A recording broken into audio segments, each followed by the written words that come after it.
अस्सलाम वालेकुम रहमतुल्लाहि वबरकातुहू। चलिए हमारा साइकोलॉजी का जो है नेक्स्ट वाला चैप्टर हमको स्टार्ट करना था।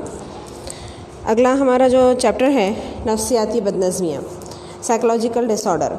11th में हमने जो चैप्टर देखे थे एबनॉर्मलिटी ना खिलाफ मामूल, इसमें हमने जो है इसके बहुत से पहलुओं को डिस्कस किया है।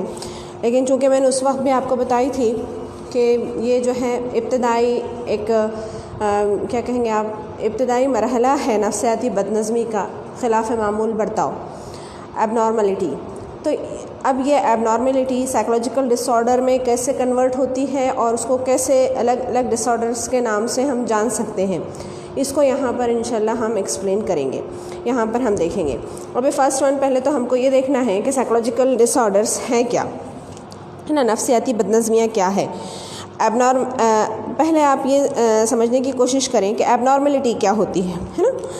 एग्जाम्पल्स को आप देखें कि कोई बच्चा अगर किसी मुकाबला जाती इम्तिहान में या कोई कॉम्पिटिटिव एग्ज़ाम्स में जा रहा है और वो पर्टिकुलर कोई कलर अपने लिए सिलेक्ट करता है, जैसे नीले रंग की टी शर्ट या ग्रीन या येलो या फिर कोई ऐसी चीज़ जो उसको लगता है कि ये मैं साथ में रखूँगा तो मैं इसमें कामयाब हो जाऊँगा, यही मेरी खुशकिस्मती की निशानी है। एक पहली एग्ज़ाम्पल। दूसरी है आपके सरगर्मियों में दी हुई है कि सीमा आसानी से सो नहीं सकते हैं, वो सो नहीं पाती है। राकेश का मामला ये है कि वो जब बहस व मुबाहिसे पर आता है तो दीवारों पर मुक्के मारता है, तकिए उठाकर फेंकता है और उसको मतलब वो जब उसको लग रहा है कि मैं हार रहा हूँ बहस व मुबाहिसे में तो वो इस तरह से रिएक्ट करता है ना। रीना जो है हमेशा खौफ का सामना करती है, लेकिन वो इसकी वजाहत करने के काबिल नहीं है कि इतना खौफनाक क्या है। वो बयान नहीं कर पाती है कि उसको क्या चीज़ डरावनी लग रही है, क्या चीज़ ऐसी खौफनाक लग रही है। इन एग्ज़ाम्पल्स को आप ले लें। अभी इसमें तो बज़ाहिर हमको लगेगा कि ये चीज़ें तो बिल्कुल नॉर्मल है ना। अब इसमें हम इसको अलग अलग कैसे कर सकते हैं, इसमें आप फ़ैसला करने में बिल्कुल क्या कहेंगे, आप फ़ैसला करना मुश्किल होगा, समझने में हमको मुश्किल होगी कि इसमें एबनॉर्मलिटी क्या दिखाई। भाई गुस्से में आ रहा है, लेकिन गुस्से में आकर जो रिएक्ट करना है, खुशकिस्मती के लिए कोई एक कलर को सिलेक्ट करके उसी पर एतमाद करना, ये क्या है। आम तौर पर ऐसा नहीं होता, लेकिन जो ऐसा करता है उसके लिए हम कौन से लफ्ज़ इस्तेमाल करेंगे। देखिए मैंने इससे पहले भी आपको बताई थी, एबनॉर्मलिटी जो होती है खिलाफ मामूल ना, आप इसको नोट डाउन करें। हमारे पास में इसको खिलाफ मामूल का टर्म यहाँ पर इस्तेमाल किया गया है इसके लिए।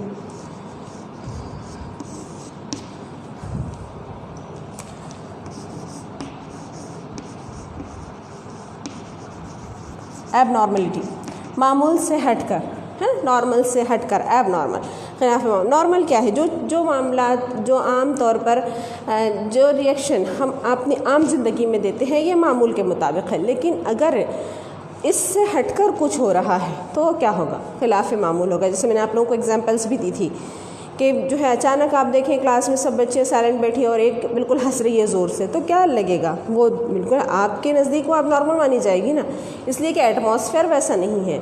माहौल से हटकर माहौल के मुखालफत में जो हम रद्द अमल देते हैं वो खिलाफ मामूल कहलाता है। जो मामूल बना हुआ है एक माहौल का, उससे बिल्कुल हटकर रिएक्ट कर रहे हैं। नफ्सियाती बदनज़मियों की नोयत हमको देखना है, तो इससे पहले हम ये देखें कि हमने खिलाफ मामूल के लिए जो म्यार रखे थे, हमने इससे पहले देखे हैं 4 जो इसके म्यार है वो हमने समझने की कोशिश किए थे 11th में। फर्स्ट वन था एक शुमारियाती इन्हिराफ ना, नोट डाउन करें आप लोग पॉइंट्स, ये वैसे आपके पास में हो गए लेकिन फिर यहाँ पर नोट डाउन करें। शुमारियाती इन्हिराफ था, दूसरा था सकाफ़ती इन्हिराफ,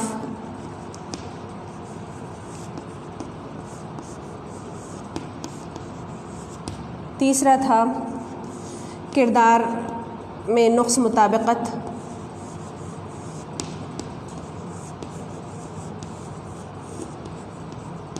और चौथा था ज़ाती तकलीफ़। ये 4 पॉइंट्स हमने देखे थे 11th में।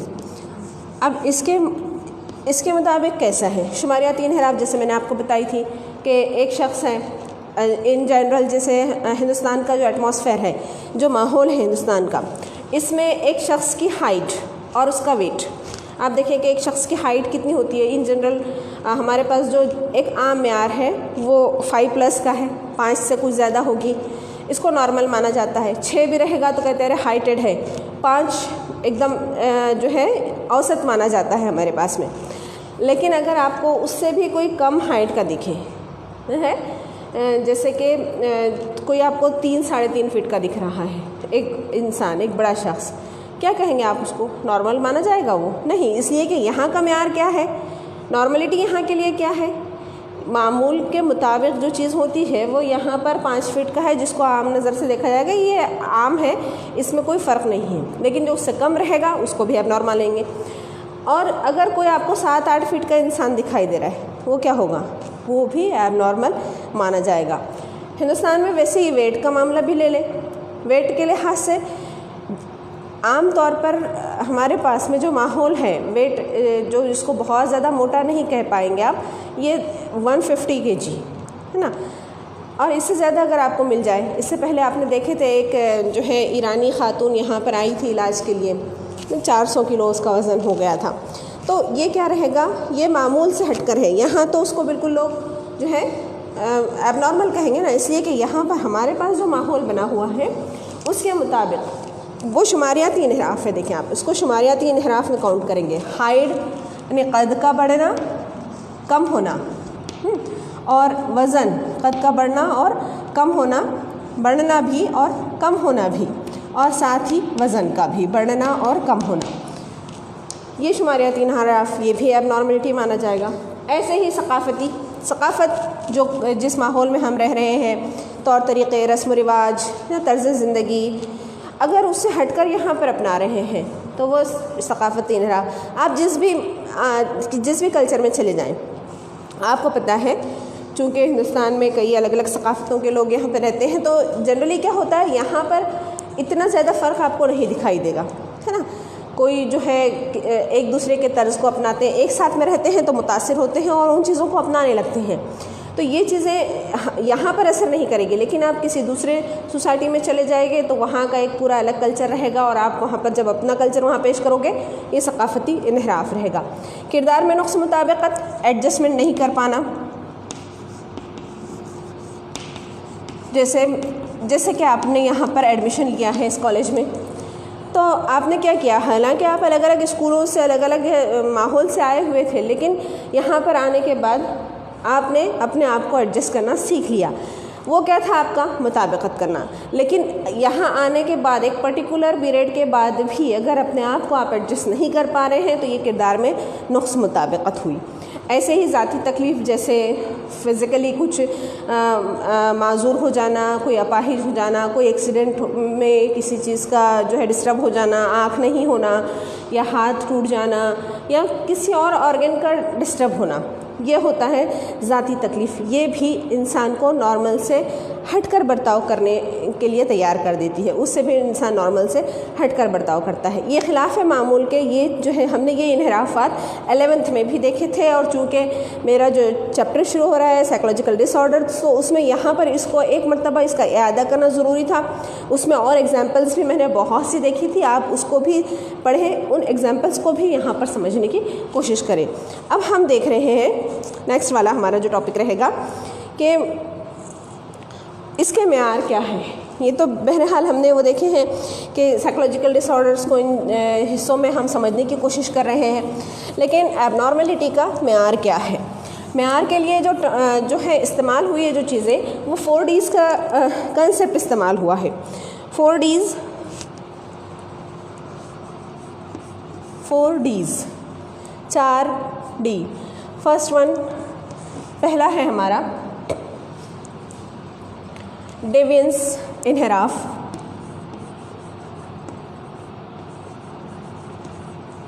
दूसरा है डायस्ट्रेस,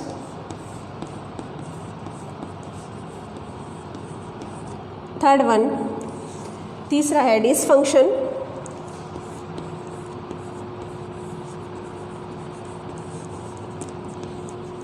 और फोर्थ वन, चौथा है हमारे पास में डेंजर। ये 4 Ds का जो कंसेप्ट है, ये जो दिया गया है कि इन चारों के ज़रिए से ये खिलाफ मामूल के मेयार है। मतलब ये जो चीज़ें होती है ये अगर परफॉर्म होने लगे तो इंसान का बर्ताव माना जाएगा कि वो एबनॉर्मल है, खिलाफ मामूल है। जैसे फर्स्ट वन, पहला जो है हमारा डेवियंस, इनहराफ। इनहराफ इसको आप उर्दू में भी नोट डाउन करते चलें। इसके लिए लफ्ज़ इनहराफ का इस्तेमाल किया गया है। मैं बताती हूँ इनहराफ कौन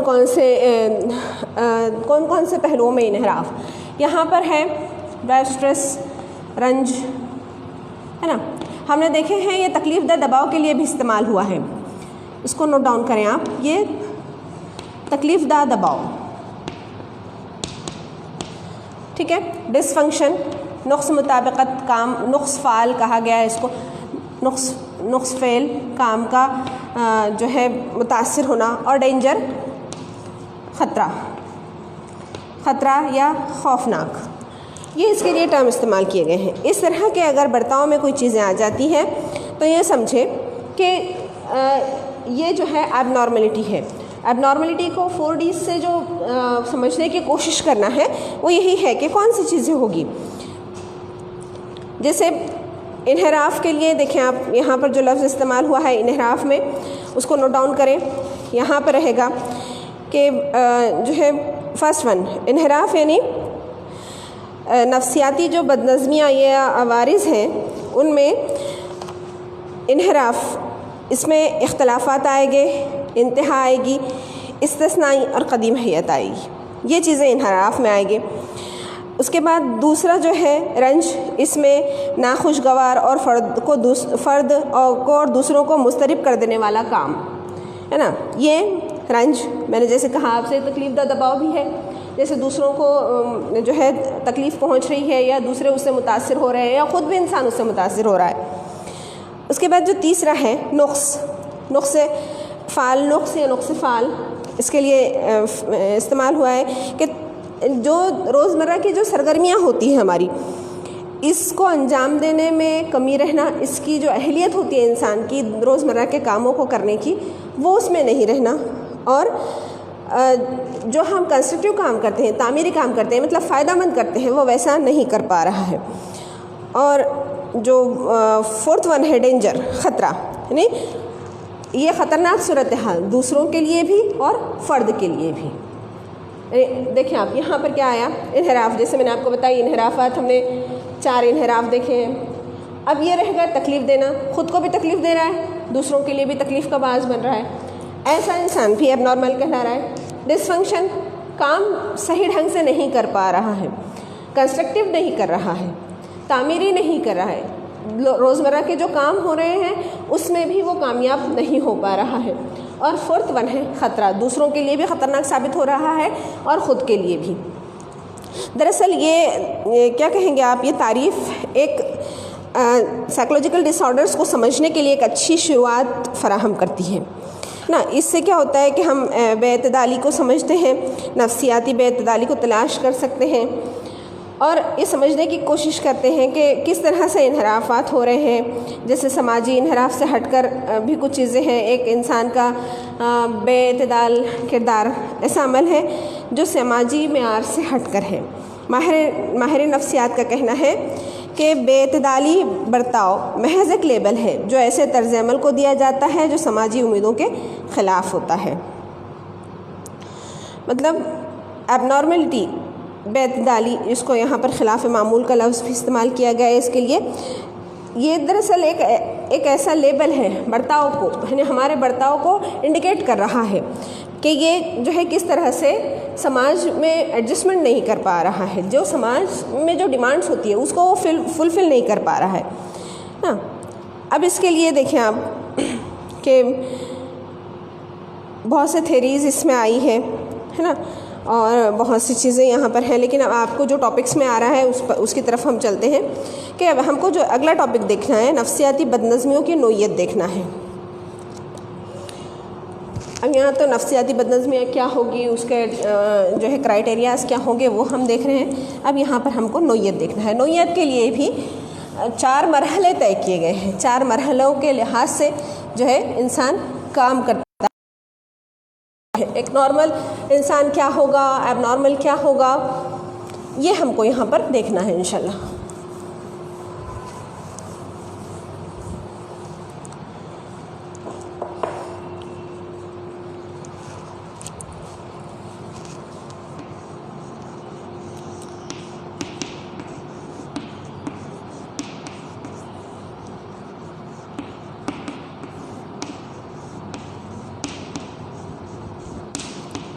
नफ्सियाती बदनज़मियों की नोयत में इसको समझने के लिए पहले तो ये समझे कि हमने देखा है कि नॉर्मल और एबनॉर्मल बर्ताव को अलग करना मुश्किल काम है, लेकिन इसके ये कि बीमारी और बीमारी का ना होना, हमारे ख़्याल में ये दो किस्में नहीं है। मेंटल हेल्थ का कॉन्टिन्यूम मॉडल जो है कैंस का 2002 का, इसके मुताबिक ये एक ही तसलसल के दो मुतज़ाद कुतुब हैं, पोल है, जिसमें वो नुकात वाज़ह तौर पर एक दूसरे से मुख्तलिफ नहीं है, बल्कि उसको जो है फ़र्द के बर्ताव को किसी ख़ास मकाम पर ख़ास तौर पर हम चेक करके ही बता सकते हैं कि मुख्तलिफ़ हालात में ये कैसे बदलते रहता है, और उसके मुख्तलिफ़ हालात में बदलने की वजह से ही हम उसे नॉर्मल और एबनॉर्मल का लेबल देते हैं।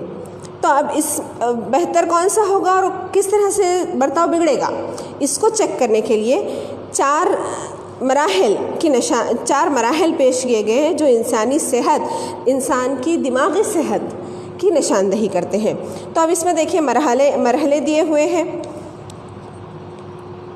इंशाल्लाह हम उसको मरहलेवार देखेंगे।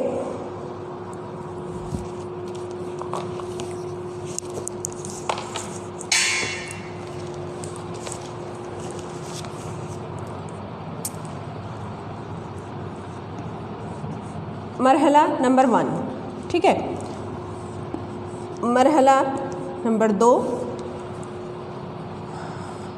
मरहला नंबर 3 और ये मरहला नंबर 4, ठीक है। पहले मरहले में इंतहाई सेहतमंद। अब ये इंतहाई सेहतमंद क्या होगा मैं एक्सप्लेन करूँगी इंशाल्लाह। इंतहाई सेहतमंद, ठीक है। सेकंड वाला दूसरे मरहले में एतदाल से सेहतमंद,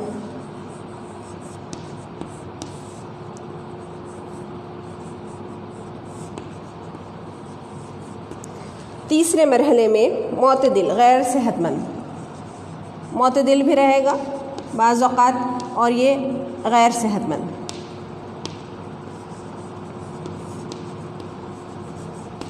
चौथे मरहले में इंतहाई गैर सेहतमंद। आप लोगों ने, मैंने जो टेस्ट ली थी आपको पता होगा कि हमने इस तरह से क्राइटेरिया भी निकाले थे बहुत से टेस्ट में आपके रिस्पॉन्स के लिए, तो उसको भी यहाँ पर हम समझ सकते हैं। अब इसमें देखें कि पहला मरहला जो है इंसानी सेहत के, इंसान की जहनी सेहत के तसलसल का मॉडल है ये। इसमें इंतहाई सेहतमंद फर्स्ट वन, ये जो पॉइंट है इस मरहले में, ये इंसानी जहनी सेहत का मरहला है। इसमें फर्स्ट वन, पहले मरहले में जो अफराद होते हैं वो मुस्बत सोच रखने वाले होते हैं, पॉजिटिव थिंकिंग वाले होते हैं, है ना, अच्छी तरह से काम करते हैं, मुस्तहकम मिजाज को ज़ाहिर करते हैं, पुरसुकून होते हैं, पुरअमन ज़िंदगी गुजारते हैं, अपनी ज़िंदगी से मुतमईन होते हैं। इन जनरल एक नॉर्मल इंसान जो होता है ना, नॉर्मल इंसान जिसको किसी तरह से कोई प्रॉब्लम नहीं है, वो बिल्कुल अपने तौर पर अपना काम कर रहा है, कंस्ट्रक्टिव काम कर रहा है, अपनी एक माशी माशरती समाजी जो ज़िंदगी है, आइली जो ज़िंदगी है, उसको एक सक्सेसफुल अंदाज में गुजार रहा है, वो इंतहाई सेहतमंद रहेगा। अपनी ज़िंदगी से पूरी तरह से मुतमईन है, अपने कामों के लिए क़ुव्वत महसूस करता है, जो टारगेटेड काम होते हैं उसको बहुत एक्टिवनेस के साथ में पूरा कर लेता है, हर एक के मुताबिक सोचता है। मतलब जो फ़र्द अपनी आइली ज़िंदगी में, अपने माशरती ज़िंदगी में, अपनी समाजी ज़िंदगी में एक्टिवली पार्टिसिपेट करके अपने आप को अलग मुख्तलिफ़ मराहल के लिए तैयार करता है, वो इंतहाई सेहतमंद रहेगा। दूसरा मरहला जो आता है एतदाल से सेहतमंद, इसमें ये अफराद गैर जानिबदार लेकिन रद्द-ए-अमल देते हैं, है ना, बिल्कुल रद्द-ए-अमल देते हैं, एतदाल है उनमें। वो कौन सा है? इंतहाई सेहतमंद है, इसमें एतदाल से सेहतमंद है ये। तो ये अफराद जो है रद्द-ए-अमल तो देते हैं, बाज़ औक़ात नर्वस भी होते हैं, फ़िक्रमंद भी होते हैं, जो इंसानी फितरत में जो चीज़ें हैं वो आती है नॉर्मली, इसको अब डिसऑर्डर नहीं कहेंगे, लेकिन ये चीज़ें इंसान को डिस्टर्ब कर रही हैं, ये सब चीज़ें आएगी। ख़ुद पर शक करते हैं, ज़िंदगी का तनाव को भी जो है महसूस करते हैं, ऐसा लगता है कि पूरी ज़िंदगी जो है तनाव में भरी हुई है, ये भी एहसास होता है उनको। बाज़ औक़ात जो वो उनको ऐसा लगता है ख़ुद पर भी शक कर सकते हैं, वो दूसरों पर भी शक कर सकते हैं, समझते हैं कि ये परेशानी का बाज़ बनेगा, जल्द थक जाते हैं और इनकी काम करने की सलाहियतें भी मुतासिर होते रहती है, तवानाई की कमी भी हो सकती है इनमें। और आपने भी ये महसूस किया होगा कि आप देखें कि आप एग्ज़ाम्स देने के लिए जा रहे हैं या पर्टिकुलर किसी एक इवेंट पर जहाँ आपका सिलेक्शन है या कोई ऐसा काम है जो आपको लग रहा है कि अरे अब ये कर लूँगा तो मेरा फ़ायदा होगा, तो उस सूरत में क्या होता है, एंजियस हो जाते हैं, है ना। ये कुछ फितरी चीज़ें हैं। मैं भी कह रही हूँ कि पहला वाला तो बहुत ज़्यादा सेहतमंद है, लेकिन सेकंड वाला जो मरहला है यहाँ पर एक आम इंसानी सेहत को रखा गया है। इस मरहले में अफराद ज़्यादा हकीकत पसंद हो जाते हैं, बहुत ज़्यादा चीज़ें जो है बिल्कुल बहुत ट्रांसपेरेंसी के साथ देखते हैं और माहौल के ज़रिए से रखी गई अपनी जो हदें हैं, जो रुकावटें हैं, उसको कबूल करते हैं। ख़ुद अपने स्ट्रेस को मैनेज करने का काम भी कर लेते हैं। एक ही वक्त में सेहतमंद ग़िज़ा और सेहतमंद तर्ज़ ज़िंदगी की पैरवी करते हुए मुनासिब आराम के साथ साथ अपनी समाजी सरगर्मियों को भी खुश असलूबी से अंजाम देते हैं और सेहतमंदाना कामों की तरफ मायल अपने आप को कर लेते हैं। देखिए, अब ये 2 पॉइंट्स, 2 मरहले जो ऐसे हैं जिसमें एक तो वो है जो बिल्कुल, अब यहाँ पर आप समझें कि ईमानी क़ुव्वत भी होती है इंसान की और अल्लाह ताला ने नफ्सियात भी उसके साथ में रखी है। फर्स्ट वन, पहला तो ऐसा है कि बिल्कुल बेफ़िक्र है, बहुत ज़्यादा इतनी शिद्दत के साथ है ईमानी क़ुव्वत के उस पर दूसरी चीज़ें असर नहीं कर रही है। लेकिन ये होता है कि आम तौर पर इंसान परेशान तो हो जाता है, मुतासिर भी होता है हालात से, वक्त और माहौल के लिहाज से फ़िक्रमंद भी हो जाता है। बाज़ औक़ात सिचुएशंस ऐसी आती है कि वो दूसरों पर शक भी करने लगता है, लेकिन उसके बावजूद भी उसको ईमानी क़ुव्वत वो भी रहेगी कि उसको फिर से जो है सेहतमंदी की तरफ ले जाएगी। वो फिर से एक साले माशरे की तश्कील में हिस्सा देगा अपना और एक सेहतमंद कारकर्दगी अपनी माशरे में अंजाम देगा।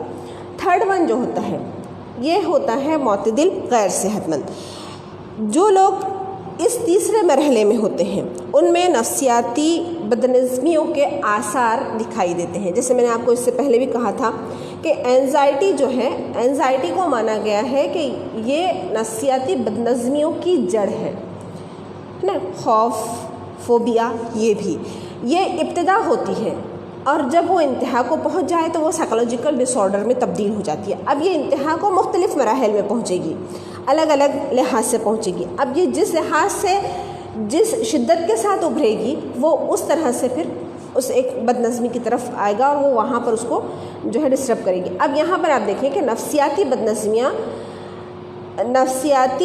बदनज़मियों का टर्म यहाँ पर इस्तेमाल किया गया है, नफ्सियाती बीमारियाँ नहीं कहा गया है। मैंने इससे पहले लंच में आपको एक्सप्लेन की थी और फिर मैं समझ रही हूँ कि यहाँ पर आपको एक्सप्लेन करना ज़रूरी है कि ये बदनज़मियाँ हैं, डिसऑर्डर्स हैं, डिसीज़ नहीं है, बीमारियाँ नहीं हैं। बीमारी से क्या, बीमारी का ताल्लुक़ दरअसल इंसानी जिस्म के आज़ा से होता है, मुख्तलिफ़ आज़ा से, ज़ाहिरी तौर पर या अंदरूनी तौर पर। लेकिन यहाँ पर अगर इंसान फिज़िकली या फिर जो है इंटरनल कुछ डिस्टर्बेंस हो रहा है, इंटरनल मीन्स कोई बॉडी पार्ट हमारा इंटरनली काम करना बंद कर रहा है, तो उस सूरत में जो होगा वो डिसीज़ होगी। लेकिन यहाँ पर डिसऑर्डर्स है, यहाँ पर इंसान का जो कॉग्निटिव प्रोसेस है वो डिस्टर्ब हो रहा है, इसलिए यहाँ पर डिसऑर्डर, बदनज़मी का लफ्ज़ इस्तेमाल किया। एक नज़्म है ना, एक पूरा इंसानी दिमाग का एक नज़्म है, वो अगर डिस्टर्ब हो जाए तो फिर वो क्या होगा, नज़्म से हटकर हो जाएगा, बदनज़मी हो जाएगा। इसलिए यहाँ पर टर्म जो है बदनज़मी इस्तेमाल किया गया है, साइकोलॉजिकल डिसऑर्डर्स ये लफ्ज़ इस्तेमाल किया जाता है। अब जब जो है हमारा कॉग्निटिव प्रोसेस मुतासिर होगा तो फिर जाहिर सी बात है वो मुतासिर हो जाएगा, तो बॉडी फंक्शनिंग अपने आप जो है दूसरी चीज़ों को भी मुतासिर कर देगा। हमारा जो हमने सेंट्रल नर्वस सिस्टम में यही चीज़ें देखे थे कि हमारा ब्रेन और हमारा स्पाइनल कॉर्ड जो होता है वो दोनों कैसे एक दूसरे से कनेक्ट होते हैं, दरअसल उसका ताल्लुक़ यहाँ पर भी है। जब हम क्लिनिकल साइकोलॉजी देखेंगे तो उसमें इन दोनों का कोरिलेशन है, बाहमी रब्त है तभी बदनज़मियाँ होती है और वो फिर इंसान के बर्ताव पर असरअंदाज होती है। अब बदनज़मी हो रही है तो आपको कैसे लगेगा कि ये इंसान में जो है साइकोलॉजिकल डिसऑर्डर है? भाई आप उसके बर्ताव को देखकर, उसके रहन सहन को देखकर, उसके रिएक्शन को देखकर, माशरे के जो मामलात है उसको देखकर ही समझेंगे ना। तो ये कब होगा? ये दोनों के कोऑर्डिनेशन की वजह से ही होगा। तो यहाँ पर अब हम थर्ड वाले मरहले में देख रहे हैं कि ये इब्तदाई अलामतें हैं। जो थर्ड वाला मरहला है इंसानी सेहत का, इंसानी जहनी सेहत का, उसमें इब्तदाई निशानियाँ, निशानदही अलामतें हमको दिखाई देती हैं गैर सेहतमंद होने के, जैसे उदासी, खौफ, अदम इस्तेहकाम, बेचैनी, चिड़चिड़ापन, नेगेटिव फीलिंग्स का आना, ना नेगेटिव थॉट्स का आना, मनफी एहसासात, तजुर्बात, नए चैलेंज जो आते हैं इसका मुकाबला करने से डरना, इसका मुकाबला करने के लिए भी तैयार नहीं होते तो खौफ महसूस करते हैं। बाज़ औक़ात ये होता है कि अपने मामूलात या काम को जो मुकम्मल करते हैं उसमें भी थक जाते हैं। इन जनरली थकावट नहीं आती है, लेकिन अगर कुछ प्रॉब्लम्स हो तो फिर यहाँ पर थकावट भी आने लगेगी। ताल्लुक़ात जो है हमेशा क्या कहेंगे आप, रंजिशों भरे होते हैं, दूसरों के साथ में अच्छे रिलेशंस नहीं बना पाते हैं। बाज़ औक़ात इसी टेंशन को कम करने के लिए नशावर चीज़ों का इस्तेमाल करना शुरू कर देते हैं, फिर नशे की लत में भी पड़ जाते हैं। शराब का, खुसूसन शराब की तरफ रग़बत होती है। ये दरअसल ज़हनी बीमारी की अलामतें हैं।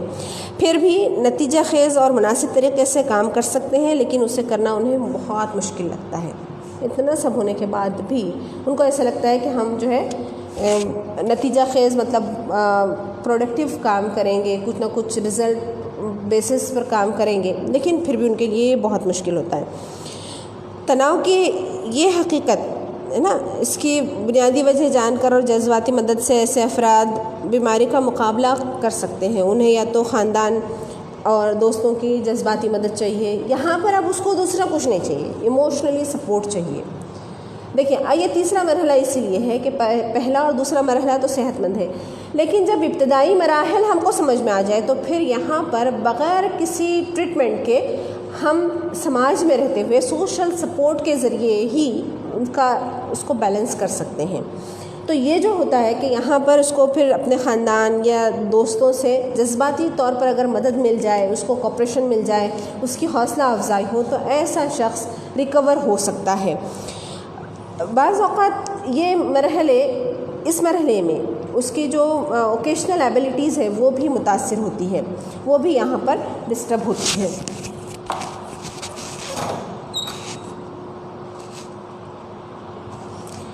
फोर्थ वन, लास्ट वाला पॉइंट है हमारा, ये देख लेंगे, फिर इंशाल्लाह इसके बाद नेक्स्ट वाले लेक्चर में इसको कंप्लीट करूँगी मैं। इंतहाई गैर सेहतमंद। अब आप समझ रहे हैं कि ये जब मरहला तीसरा इंडिकेशंस का है, साइंस का है ना, इब्तदाई प्राइमरी सिग्नल्स मिल रहे हैं यहाँ पर कि ये इंसान मुतासिर हो रहा है साइकोलॉजिकल डिसऑर्डर से, तो फिर अब फोर्थ वाला जो रहेगा ये साइकोलॉजिकल डिसऑर्डर का मरहला रहेगा। फिर यहाँ पर ये रहेगा कि वो पूरी तरह से मुतासिर रहेगा, है ना।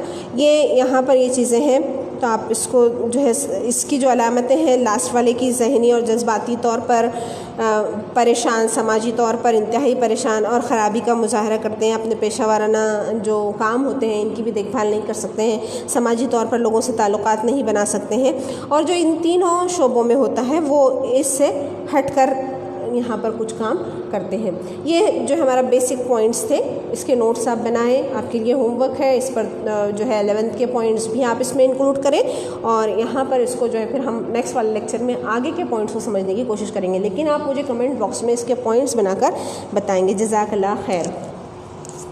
मैं आपके कमेंट्स भी देखूँगी इंशाल्लाह, और उसके जवाब भी देने की कोशिश करूँगी। आप थोड़ा सा इसमें जो है इसको समझने की कोशिश करें, और कुछ अगर नहीं समझा है तो वो भी आप बिल्कुल पूछ सकते हैं। ठीक है, जज़ाकल्लाह।